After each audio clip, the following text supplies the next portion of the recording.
ನಮಸ್ಕಾರ ವೀಕ್ಷಕರೇ, ಪ್ರಿಯಾ ಸುಚಿ ಚಾನಲ್ಗೆ ಸ್ವಾಗತ. ಇವತ್ತು ನಾನು ಮೃದುವಾಗಿರೋವಂಥ ಮತ್ತು ಬಾಯಲ್ಲಿಟ್ಟರೆ ಕರಗುವಂಥ ಖೋವಾ ಹೋಳಿಗೆ ರೆಸಿಪಿಯನ್ನು ತೋರಿಸ್ತಾ ಇದ್ದೀನಿ. ನೀವು ಇದುವರೆಗೇನು ಯಾವುದೇ ಹೋಳಿಗೆ ಮಾಡಿಲ್ಲ ಅಂದರೂ ಕೂಡ ಈ ಹೋಳಿಗೆನ ಸುಲಭವಾಗಿ ಮಾಡ್ಕೊಳ್ಬೋದು. ಇದನ್ನು ಮಾಡೋದು ತುಂಬಾ ಸುಲಭ, ಯಾವುದೇ ರೀತಿ ಕಷ್ಟ ಆಗೋದಿಲ್ಲ. ಬನ್ನಿ ಇದನ್ನು ಯಾವ ರೀತಿಯಾಗಿ ಮಾಡಬೇಕು, ಇದಕ್ಕೆ ಏನೆಲ್ಲ ಸಾಮಗ್ರಿಗಳು ಬೇಕು ಅಂತ ನಾವೀಗ ನೋಡ್ಕೊಳ್ಳೋಣ. ಈ ಖೋವಾ ಹೋಳಿಗೆ ಮಾಡೋದಕ್ಕೆ ನಮಗೆ ಮೊದಲಿಗೆ 200 ಗ್ರಾಮಷ್ಟು ಖೋವಾ ಬೇಕಾಗುತ್ತೆ. ಸಪ್ಪೆ ಖೋವಾ, ಸ್ವೀಟ್ ಹಾಕಿರೋ ಖೋವಾ ಬೇಡ, ಸಪ್ಪೆ ಖೋವಾ ಇದ್ರೆ ಒಳ್ಳೆಯದು. 200 ಗ್ರಾಮಷ್ಟು ತೊಗೊಂಡಿದ್ದೀನಿ.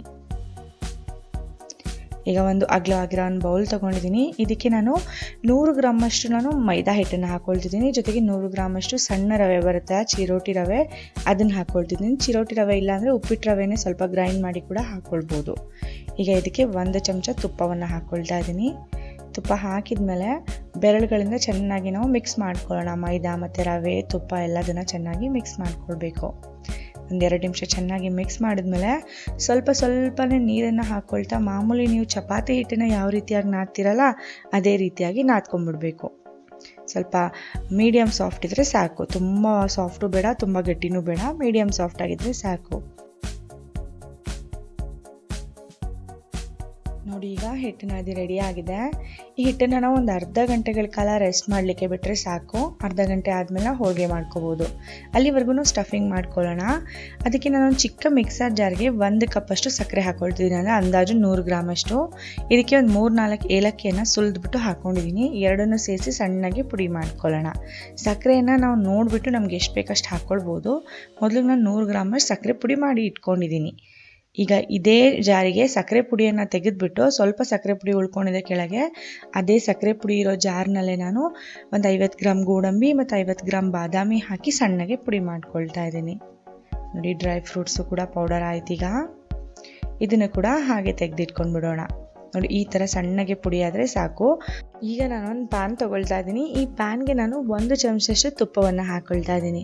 ತುಪ್ಪ ಕರಗಿದ ಮೇಲೆ ಆಗಲೇ ತೆಗೆದಿಟ್ಕೊಂಡಿದ್ನಲ್ಲ 200 ಗ್ರಾಮಷ್ಟು ಖೋವಾ, ಆ ಖೋವಾನ ಹಾಕ್ಕೊಂಡು ಚೆನ್ನಾಗಿ ತುಪ್ಪದಲ್ಲಿ ಒಂದು 3-4 ನಿಮಿಷ ಹುರಿಬೇಕು.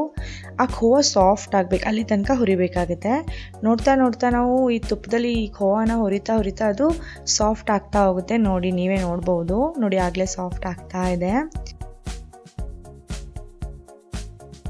ಈಗ ಆಲ್ರೆಡಿ 3-4 ನಿಮಿಷಗಳ ಕಾಲ ಆಯಿತು. ಖೋವಾ ಕೂಡ ಪೂರ್ತಿಯಾಗಿ ಸಾಫ್ಟ್ ಆಗಿದೆ. ಈಗ ಇದಕ್ಕೆ ನಾವು ಏನು ಸೇರಿಸ್ಬೇಕಂದ್ರೆ, ನಾವು ಆಗಲೇ ಪುಡಿ ಮಾಡಿ ಇಟ್ಕೊಂಡಿದ್ವಲ್ಲ ಗೋಡಂಬಿ ಮತ್ತು ಬಾದಾಮಿಯನ್ನು, ಅದನ್ನು ಹಾಕ್ಕೊಳ್ತಾ ಇದ್ದೀನಿ. ಡ್ರೈ ಫ್ರೂಟ್ಸ್ ಪೌಡರ್ನ ಪೂರ್ತಿಯಾಗಿ ಹಾಕ್ಕೊಳ್ತಾ ಇದ್ದೀನಿ. ಹಾಕಿದ್ಮೇಲೆ ಅದನ್ನು ಕೂಡ ಮಿಕ್ಸ್ ಮಾಡ್ಕೊಳ್ತಾ ಅದನ್ನು ಕೂಡ ನಾವು ಹುರಿಬೇಕಾಗುತ್ತೆ.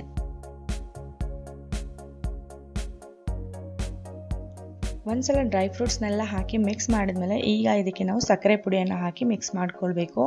ನಾವು ಮಾಡಿಟ್ಕೊಂಡಿರೋ ಪೂರ್ತಿ ಸಕ್ಕರೆ ಪುಡಿ ಒಟ್ಟಿಗೆ ಹಾಕೊಳ್ಳೋದು ಬೇಡ. ನಾನು ಮೊದಲಿಗೆ ಅರ್ಧದಷ್ಟು ಸಕ್ಕರೆ ಪುಡಿಯನ್ನು ಹಾಕ್ಕೊಳ್ತೀನಿ. ಆಮೇಲೆ ನೀವು ಸ್ಟಫಿಂಗ್ನ ಸ್ವಲ್ಪ ತಿಂದು ನೋಡಿ, ಸಕ್ಕರೆ ಸರಿ ಇದೆ ಅನಿಸಿದ್ರೆ ಸಾಕು. ಕೆಲವರು ಸಕ್ಕರೆ ಕಡಿಮೆ ತಿಂತಾರೆ, ಕೆಲವರು ಜಾಸ್ತಿ ತಿಂತಾರೆ. ನಿಮಗೆ ಸಿಹಿ ಜಾಸ್ತಿ ಬೇಕಂದರೆ ಮತ್ತೆ ಸ್ವಲ್ಪ ಸಕ್ಕರೆ ಪುಡಿಯನ್ನು ಹಾಕ್ಕೊಳ್ಬೋದು. ನೋಡಿ, ಸಕ್ಕರೆ ಪುಡಿ ಹಾಕಿದ ತಕ್ಷಣ ಈ ಖೋವಾ ತುಂಬಾ ಸಾಫ್ಟಾಗಿ ತುಂಬ ತೆಳ್ಳಗೆ ಆಗಿಬಿಡುತ್ತೆ. ಆಮೇಲೆ ಮತ್ತೆ ರೋಸ್ಟ್ ಮಾಡ್ತಾ ಒಂದು 2-3 ನಿಮಿಷದಲ್ಲೇ ಮತ್ತೆ ಸ್ವಲ್ಪ ಲೈಟಾಗಿ ಗಟ್ಟಿ ಆಗ್ತಾ ಹೋಗುತ್ತೆ. ಸ್ವಲ್ಪ ಗಟ್ಟಿ ಆದರೆ ಸಾಕು, ನಾವು ಗ್ಯಾಸ್ ಫ್ಲೇಮ್ನ ಆಫ್ ಮಾಡ್ಕೊಳ್ಬೋದು. ಯಾಕೆಂದರೆ ತಣ್ಣಗೆ ಆದಮೇಲೆ ಇದು ಪೂರ್ತಿಯಾಗಿ ಗಟ್ಟಿಯಾಗುತ್ತೆ, ಉಂಡೆ ಕಟ್ಟೋದಕ್ಕೆ ಬರೋ ಥರ ಗಟ್ಟಿಯಾಗುತ್ತೆ. ಈಗ ನೋಡಿ, ನಾನು ಒಂದು 2-3 ನಿಮಿಷದಿಂದ ರೋಸ್ಟ್ ಮಾಡ್ಕೊಳ್ತಿದ್ದೀನಿ. ಈಗ ನೋಡಿ, ಲೈಟಾಗಿ ಗಟ್ಟಿ ಆಗ್ತಾ ಇದೆ. ನೋಡಿ, ಇಷ್ಟು ಗಟ್ಟಿ ಆದರೆ ಸಾಕು. ನಾವು ಗ್ಯಾಸ್ ಫ್ಲೇಮ್ನ ಆಫ್ ಮಾಡ್ಕೊಂಬಿಡೋಣ. ತಣ್ಣಗಾಗೋದಕ್ಕೆ ನಾವು ಅರ್ಧ ಗಂಟೆಗಳ ಕಾಲ ಬಿಡಬೇಕು. ಆವಾಗ ಅದು ಉಂಡೆ ಕಟ್ಟೋದಕ್ಕೆ ಬೇಕಾಗೋ ಥರ ಕನ್ಸಿಸ್ಟೆನ್ಸಿ ನಮಗೆ ಸಿಗುತ್ತೆ. ನೋಡಿ, ಈ ಥರ ಕನ್ಸಿಸ್ಟೆನ್ಸಿ ಇದ್ದರೆ ಸಾಕು. ಈಗ ನಾನು ಗ್ಯಾಸ್ ಫ್ಲೇಮ್ನ ಆಫ್ ಮಾಡ್ಕೊಳ್ತಾ ಇದ್ದೀನಿ. ಈಗ ನೋಡಿ, ಅರ್ಧ ಗಂಟೆ ಆಯಿತು. ಯಾವ ರೀತಿಯಾಗಿ ಗಟ್ಟಿಯಾಗಿದೆ ಅಂತ, ಎಷ್ಟು ಆರಾಮವಾಗಿ ನಾವು ಉಂಡೆ ಕಟ್ಕೊಳ್ಬೋದು. ಇದೇ ಥರ ನಿಮ್ಗೆ ಎಷ್ಟು ಬೇಕೋ ಹೋಳಿಗೆ, ಯಾವ ಸೈಜ್ಗೆ ಬೇಕೋ ಆ ಸೈಜ್ಗೆ ನೀವು ಉಂಡೆಗಳನ್ನ ಮಾಡಿಟ್ಕೊಳ್ಳಿ. ನಾನು 20 ಉಂಡೆಗಳನ್ನ ಮಾಡಿಟ್ಕೊಂಡಿದ್ದೀನಿ. ಮೈದಾ ಹಿಟ್ಟು ಕೂಡ ಚೆನ್ನಾಗಿ ನೆಂದಿದೆ, ಅದರಲ್ಲೂ ಕೂಡ ನಾನು 20 ಉಂಡೆಗಳನ್ನ ನಾನು ಮಾಡಿ ಇಟ್ಕೊಳ್ತೀನಿ. 2 ಉಂಡೆ ಮಾಡಿಟ್ಕೊಂಡ್ರೆ ಹೋಳಿಗೆ ಮಾಡೋದಕ್ಕೆ ತುಂಬ ಸುಲಭ. ಹೋಳಿಗೆ ಮಾಡೋದಕ್ಕೆ ಮೈದಾ ಹಿಟ್ಟು ಮತ್ತು ಹೂರಣ 2 ರೆಡಿಯಾಗಿದೆ. ಈಗ ಎರಡನ್ನೂ ಒಂದೇ ಬೌಲ್ನಲ್ಲಿ ಇಟ್ಕೊಳ್ತಾ ಇದ್ದೀನಿ. ನಾವು ಹೋಳಿಗೆ ಮಾಡುವಾಗ ಹಚ್ಚೋದಕ್ಕೆ ಒಣ ಹಿಟ್ಟು ಸ್ವಲ್ಪ ಮೈದಾ ಹಿಟ್ಟನ್ನು ತೊಗೊಂಡಿದ್ದೀನಿ. 1 ಉಂಡೆಯನ್ನು ತೊಗೊಂಡು ನೋಡಿ, ಈ ಥರ ಕೈನಲ್ಲೇ ನಾವು ಈ ಥರ ಲೈಟಾಗಿ ತಟ್ಕೊಳ್ಬೇಕು. ನಾನಿವತ್ತು ಚಿಕ್ಕ ಹೋಳಿಗೆಗಳನ್ನ ಮಾಡಿ ತೋರಿಸ್ತಿರೋದ್ರಿಂದ ನೀವು ಮೊದಲನೇ ಸಲ ಮಾಡ್ತಿದ್ರು ಕೂಡ ಈಸಿಯಾಗೆ ಮಾಡ್ಕೊಳ್ಬೋದು. ಒಂದು ಖೋವಾ ಉಂಡೆಯನ್ನು ಮಧ್ಯದಲ್ಲಿ ಇಟ್ಕೊಳ್ಳಿ. ಆಮೇಲೆ ಎಲ್ಲ ಕಡೆಯಿಂದ ಹಿಟ್ಟನ್ನು ನಾವು ಕ್ಲೋಸ್ ಮಾಡ್ಕೊಳ್ತಾ ಹೋದರೆ ಆಯಿತು. ಇದನ್ನು ತಟ್ಟಿ ನಾವು ಲಟ್ಟಿಸ್ಕೊಂಡ್ರೆ ಹೋಳಿಗೆ ಆಗಿಬಿಡುತ್ತೆ.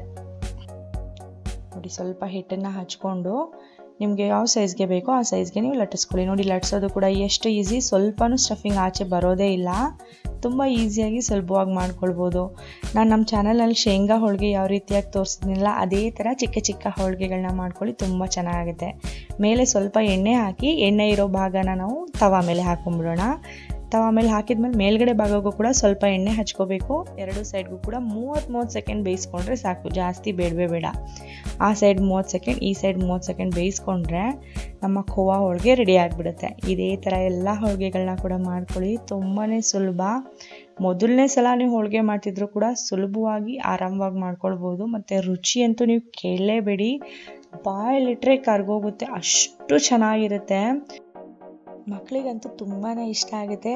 ನೋಡಿ ನಾನು ಒಂದು ಹೋಳಿಗೆಯನ್ನು ಮುರಿದು ತೋರಿಸ್ತೀನಿ ಎಷ್ಟು ಸಾಫ್ಟಾಗಿದೆ ಅಂತ, ತುಂಬಾ ಮೃದುವಾಗಿ ಬಾಯಲ್ಲಿಟ್ಟರೆ ಕರಗುವಂಥ ಈ ಖೋವಾ ಹೋಳಿಗೆ ನಿಮ್ಗೆಲ್ಲರಿಗೂ ಇಷ್ಟ ಆಗಿದೆ ಅಂತ ಅಂದ್ಕೊಳ್ತೀನಿ. ಇಷ್ಟ ಆಗಿದ್ರೆ ಪ್ರಿಯಾ ಸುಚಿ ಚಾನಲ್ಗೆ ಲೈಕ್ ಮಾಡಿ, ಇನ್ನೂ ಹೆಚ್ಚಿನ ಹೊಸ ಹೊಸ ರೆಸಿಪಿಗಳಿಗಾಗಿ ನಮ್ಮ ಚಾನಲ್ನ ಸಬ್ಸ್ಕ್ರೈಬ್ ಮಾಡ್ಕೊಳ್ಳಿ. ನಾನು ಮುಂದಿನ ವಿಡಿಯೋದಲ್ಲಿ ಭೇಟಿ ಆಗ್ತೀನಿ. ಇವತ್ತಿನ ಈ ವಿಡಿಯೋ ನೋಡಿದ್ದಕ್ಕಾಗಿ ಧನ್ಯವಾದಗಳು.